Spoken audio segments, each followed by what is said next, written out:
So guys INOX wind में positive results आने के बावजूद भी गिरावट रही। ऑल्दो ओपनिंग अच्छी थी लेकिन रिस्ट्रिक्शन को देखते हुए वापस से एक फॉल डाउन मिला है। और डायगोनल जो हम लास्ट वीडियो में डिस्कस कर रहे थे कि 148 यहां आपकी नजर रहनी चाहिए, क्योंकि यहां से गिरावट अगर आई 148 से तो गिरावट बड़ी हो सकती है, एक बार फिर से जिगजैग पैटर्न को क्रिएट कर सकता है। समझते हैं, एक छोटा सा क्लिप लेते हैं पिछले वीडियो का, फिर आगे चलेंगे। IIM सर्टिफाइड, सब्सक्राइब जरूर कर देना। शुरू करते हैं एक छोटे से ग्लिम्स से पिछले वीडियो के। चाहिए जहां लास्ट सेशन क्लोजिंग दी है 148 पर कि यहां से आपको स्ट्रेंथ मिल पा रही है कि नहीं मिल पा रही। नहीं मिलती अगर आपको स्ट्रेंथ, इसका मतलब ये है कि आप वापस से डब कर जाओगे इसके बेस पे 106.50। तो आपकी नजर 148 पे रहनी चाहिए। आपके पास जो कैंडल्स की फॉर्मेशन बननी चाहिए 148 पे, वो कुछ इस तरह की। ठीक है, अगर आप चाहो तो बाकी का वीडियो पूरा देख सकते हो, बट लास्ट वीडियो में हमने डिस्कस किया था कि 148 पे एक डायगोनल क्रिएट कर रहा है।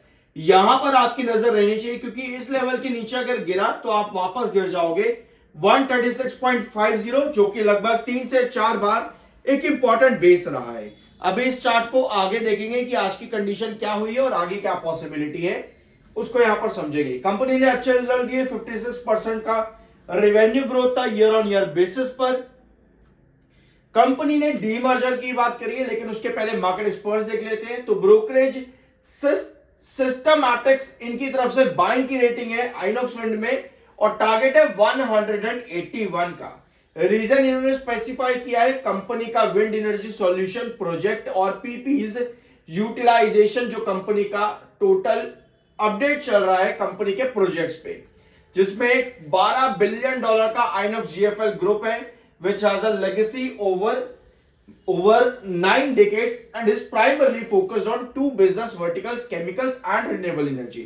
अब इसी पर इन्होंने अपना 181 का टारगेट दिया है मार्केट एक्सपर्ट्स ने, और कंपनी ने डीमर्जर के बारे में भी बताया है। कंपनी ने यह भी कहा है कि एनसीएलटी से जल्द ही अप्रूवल मिल सकता है। ठीक है, साथ में कंपनी ने 1 गीगावाट की रिकरिंग ऑर्डर एनुअली, ताकि आने वाले 3 से 5 साल तक एनुअल बेसिस पर कंपनी 1 गीगावाट का ऑर्डर मैनेज कर पाए, इसकी भी अपडेट कंपनी ने दी है। डीमर्जर अगर होता है तो कंपनी दो पार्ट्स में डिवाइड होगी, Inox green energy services substation and TPC arm with EPC arm of Inox wind, currently housed under renewable energy service company, that is RESCO. तो इसके बारे में कंपनी ने बताया, और कंपनी ने यह भी कहा है कि एनसीएलटी से बहुत जल्द हमको अप्रूवल भी मिल सकता है। अभी हम वेट कर रहे हैं एनसीएलटी क्लियरेंस का, तो देखते हैं आगे डीमर्जर कंपनी लेकर के आती है तो क्या एंटिटीज में डिफरेंसेस और कंपनी के बिजनेस में क्या डिफरेंसेस देखने को मिलेंगे। ओवरऑल कंपनी चाहती है एक वैल्यू एक्रेटिव क्रिएट करना, रिस्ट्रक्चर करना for both INOX green and INOX wind, दोनों अलग अलग तरीके से। तो ये टोटल अपडेट कंपनी के Q2 के रिजल्ट्स के साथ में। रिजल्ट्स पिछले वीडियो में हमने डिस्कस कर ही लिए थे। रेवेन्यू में अच्छा ग्रोथ है क्वार्टर ऑन क्वार्टर भी और ईयर ऑन ईयर बेसिस पर भी। ओपीएम परसेंटेज कंपनी का 2% गिरा था। ठीक है, क्वार्टर ऑन क्वार्टर बेसिस पे ओपीएम परसेंटेज गिरा था कंपनी का 2%, और ईयर ऑन ईयर बेसिस पर 3% कंपनी का ओपीएम गिरा था। तो लास्ट वीडियो में हमने डिस्कस भी किया था कि एक्सपेंसेस कंपनी के बड़े हैं, ओपीएम गिरा है तो कहीं ना कहीं एक छोटी टेंशन रह सकती है।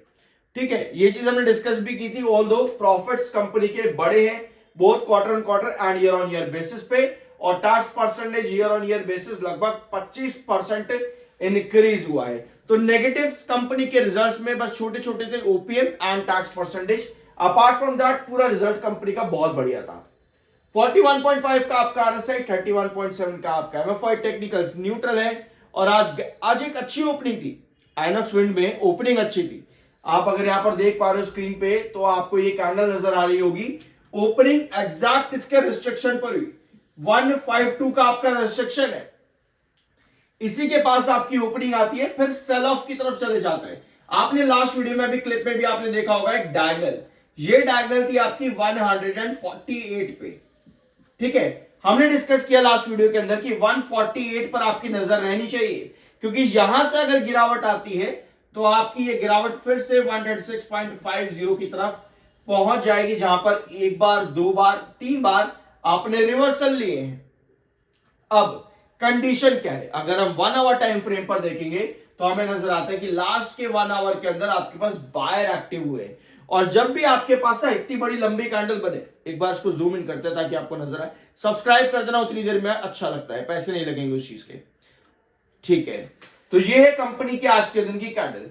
जब भी आपके पास इस तरह की बड़ी कैंडल नजर आए ना, इसके पैरेलल में कई बार क्या होता है, एक ग्रीन कैंडल फॉर्म हो जाती है कुछ इस तरह से, ठीक है। ये ग्रीन कैंडल बताती है कंसोलिडेशन, और 148 आपका एक इंपॉर्टेंट लेवल है जो कि डायगोनल भी क्रिएट करता है। लास्ट वीडियो में इसको हमने समझा भी था अच्छे तरीके से कि 148 आपका इंपॉर्टेंट लेवल रहेगा, यानी कि कमिंग सेशन में अगर आपके पास इस तरह की सिचुएशन रहती है तब स्टिल आप यहां पर एंटिसिपेट कर सकते हो 152 के ऊपर जाने के लिए। बट 148 कमिंग सेशन में अगर आपकी कैंडल नहीं फॉर्म होती और आपके पास कुछ इस तरह का कैंडल का फॉर्मेशन बनता है तो उस कंडीशन पर आप वापस डंप कर जाओगे 136.50 पे। यानी अभी आपकी नजर कैसी रहनी चाहिए, 148 पर वापस आ पा रहा है कि नहीं। एक इस तरह की सस्टेनेबल कैंडल बनती है तो यस आप फिर से एक एंटिसिपेशन कर सकते हो 148 पर कंसोलिडेशन एंड देन टुवर्ड्स 152। लेकिन अगर नहीं आती है, आपके पास सेल ऑफ की कैंडल आती है कुछ इस तरह से जो कि 148 को रिस्ट्रिक्शन बना दे, तो उस कंडीशन पर आप वापस ड्रॉप कर जाते हो 136.50 की तरफ। तो यह कंडीशन इस समय आइनॉक्स विंड की कंपनी ने डीमर्जर के बारे में बताया है। जैसे ही कंपनी डेट्स अनाउंस करती है, डीमर्जर से पहले भी कई बार प्री रैली देखने को मिलती है, तो वेट करो उन डेट्स का, देखते हैं कंपनी क्या अनाउंस करती है। बाय सेल की कोई रिकमेंडेशन नहीं है, वो आपके अपना ओपिनियन और मर्जी होनी चाहिए। मिलता है अगले वीडियो में।